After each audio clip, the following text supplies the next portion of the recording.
Anda kembali bersama kami di Sapa Indonesia Malam. Menpora Dito Aryo Tejo bersaksi di persidangan kasus korupsi BTS Kominfo. Menpora Dito membantah menerima uang 27 miliar rupiah untuk menutup perkara korupsi BTS Kominfo di Kejaksaan Agung.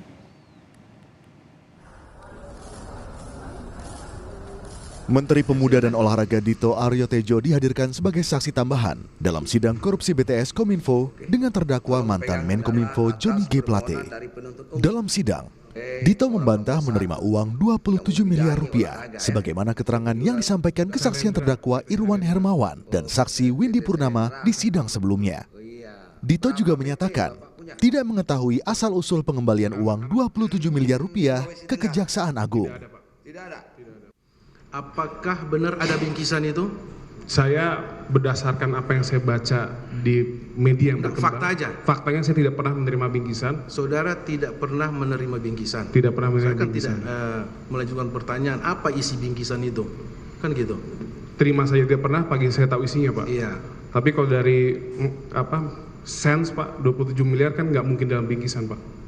Katanya itu uang yang dalam bingkisan itu adalah uang, tapi uang dolar Singapura dicampur dengan katanya ya uang dolar US dollar dan Singapura dolar gitu ya. Jadi saudara tidak pernah menerima bingkisan itu ya. Iya. Ini kan kemudian sekarang lagi misteri itu Pak. Jadi misteri yang pengembalian 27 miliar itu bukan tidak ada, itu nyata adanya. Betul. Yang 27 miliar itu dibawa ke kantornya siapa itu? Ke kantornya si Magdir Ismail itu. Pengambilan itu, pengambilan. Dari siapakah itu? Itu pertanyaannya. Kan masih Pak, masih mengandung tanda tanya besar. Betul yang mulia. Masih belum selesai saudara mengklirkan gitu loh. Betul. Uangnya ada, uangnya dari mana, dan itu bukan 27 juta tapi 27 miliar. Luar biasa kan Pak? Siap yang mulia. Ya. Siap yang mulia. Itu Pak. Saudara tahu nggak dari mana asalnya uang itu? Tidak mengetahui. Tidak tahu juga. Iya yang mulia. Tidak tahu. Dalam sidang kali ini, Dito juga menyatakan tidak mengenal terdakwa Irwan Hermawan. Namun Dito mengaku pernah bertemu dengan terdakwa lainnya, yaitu Galumbang Menak. Saudara saksi Irwan Hermawan ini pernah datang di rumah saudara. Mungkin saudara tadi mengatakan tidak mengenal, tapi kesaksian ya waktu itu di bawah sumpah juga menyatakan dia pergi ke Jalan Denpasar nomor 34. Sempat ketemu dengan saudara dan berjabat tangan. Iya, saya membaca yang mulia. Sempat mampir melihat saya. Mungkin terus saudara tidak mengenal dia, tapi faktanya dia katanya datang ke rumah itu. Saya merasa tidak pernah melihat beliau, tidak mengenal. Iya. Jadi tapi keterangan Irwan seperti itu. Sempat bersalaman dengan saudara. Siap yang mulia. Dengan Galumbang Menak, saudara tahu? Tahu. Ya. Kenal sejak kapan saudara kenal dengan Galumbang Menak Simanjunta itu? Kalau kita di lingkungan usaha tahu-tahuan sih sudah lama ya, tapi baru sempat kita pernah kenal di akhir tahun 2021 mungkin yang mulia. Akhir 2021? Iya, yang mulia. Dalam sidang sebelumnya, terdakwa Irwan Hermawan mengaku menyerahkan uang 27 miliar rupiah untuk menutup penyelidikan perkara BTS Kominfo di Kejaksaan Agung. Lalu saksi Mukti Ali. Yang terakhir namanya Dito. Dito? Ya. Dito apa? Pada saat itu saya tahunya namanya Dito saja. Dito apa Pak? Dito itu macam-macam. Belakangan saya ketahui namanya Dito Aryo Tejo. Beliau besoknya menitipkan pesan lewat Dito. Kebetulan Dito berkontak dengan teman saya namanya Resi.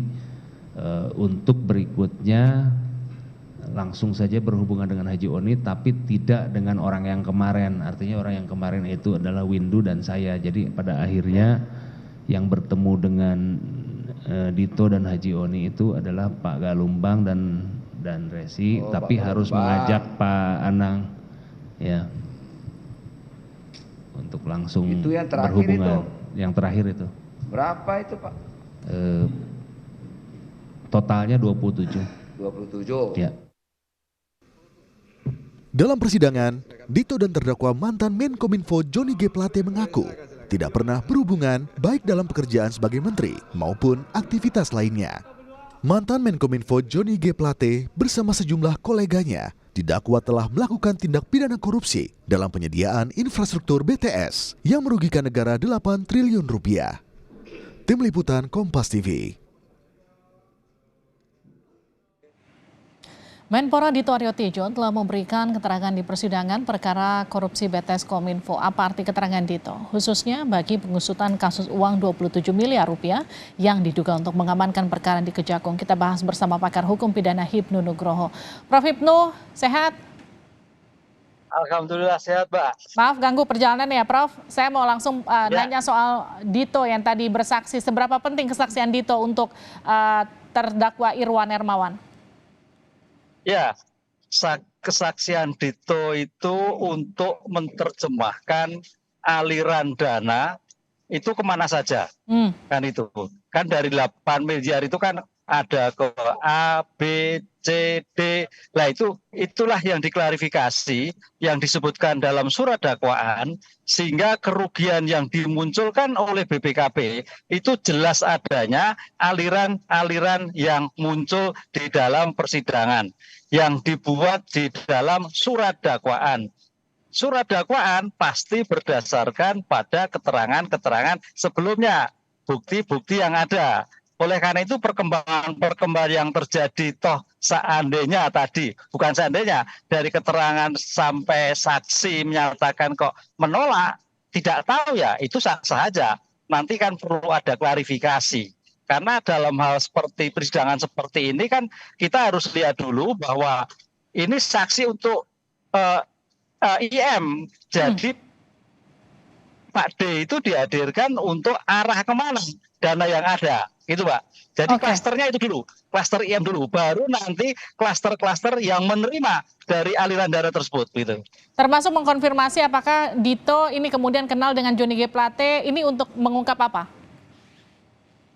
Ya, untuk mengungkap sebetulnya sejauh mana dana ini mengalir, apakah memang sebelumnya itu ada komunikasi atau belum. Kan gitu. Artinya kalau memang dalam suatu persidangan tidak ada, berarti ada pihak lain dong, Mbak. Siapa itu? Lah itu yang harus dikembangkan di dalam persidangan. Yang menjadi mediator. Ya, yang mediator, karena dalam modus-modus kejahatan apalagi terkait suap, gratifikasi, itu jarang G2G menyerahkan, itu nggak ada Mbak. Pasti lewat pihak lain, pasti lewat IT kan gitu loh. Ini kan zamannya sudah berubah, sehingga kalau kita melihat kasus-kasus modus itu banyak nggak menyangkal gitu Mbak. Prof, kalau tadi di persidangan kan Dito membantah menerima uang 27 M di persidangan, termasuk juga ketika hakim mengkonfirmasi apakah ia ikut atau mengetahui soal pengembalian uang ke Pak Magdir. Bukan 27.000, bukan 27 juta, bahkan ini 27 miliar rupiah. Ya, dalam berbagai perkembangan kasus yang sudah posisi menyudutkan pada seseorang pasti menolak. Pasti menolak. Padahal ini kan baru sebagai saksi. Yang kalau kita lihat dalam teori pembuktian, nilai-nilai kesaksian seandainya itu nanti naik ke permasalahan hukum, ada asas non-incrimination, Mbak. Asas non-incrimination itu artinya keterangan-keterangan disampaikan itu dirinya sendiri. Maka tergantung nanti penuntut umum membuktikan, kan begitu kan. Itu. Lalu status uang 27 miliar rupiah ketika Dito katakan dia tidak mengetahui uang itu, artinya uang itu muncul dari mana? Statusnya seperti apa? Ya itu kan keterangan yang bersangkutan. Makanya nanti akan digambarkan aliran dana dari A kepada orang yang tujuannya kepada D, kan misalkan seperti itu. Ini sesuatu yang modus lama, kalau menginginkan itu modus lama. Makanya dalam konteks hukum itu asas non-incrimination itu harus pegang kuat. Jangan sekali-sekali penyidik, penuntut umum mendengar pengakuan seseorang itu pasti menolak. Prof, kalau tadi di persidangan nih, Menpora ini kan juga memberi keterangan di sidang membantah menerima uang, bantah juga kenal sama Irwan. Apakah ini artinya posisi antara Dito dengan Irwan ini sudah clear nggak terkait dengan perkara uang 27 M? Ya, kalau melihat perkembangan itu makanya kita ini kan masih persidangan. Siapa tahu betul. Siapa tahu betul. Artinya memang kehadiran Pak Menpora ini sebentuk klarifikasi kan itu loh. Ya mudah-mudahan betul.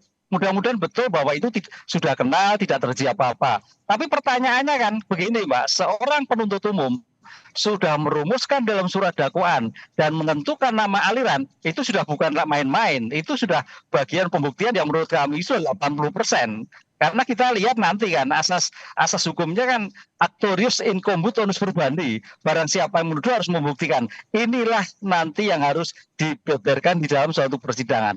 Jadi kehadiran beliau hari ini itu baru sesi awal mengklarifikasi. Ya semua orang menjawab pasti jawabnya tidak gitu. Jadi itu hal yang lumrah sebetulnya ya, tinggal digali seperti apa kemudian fakta yang sesungguhnya begitu kira-kira.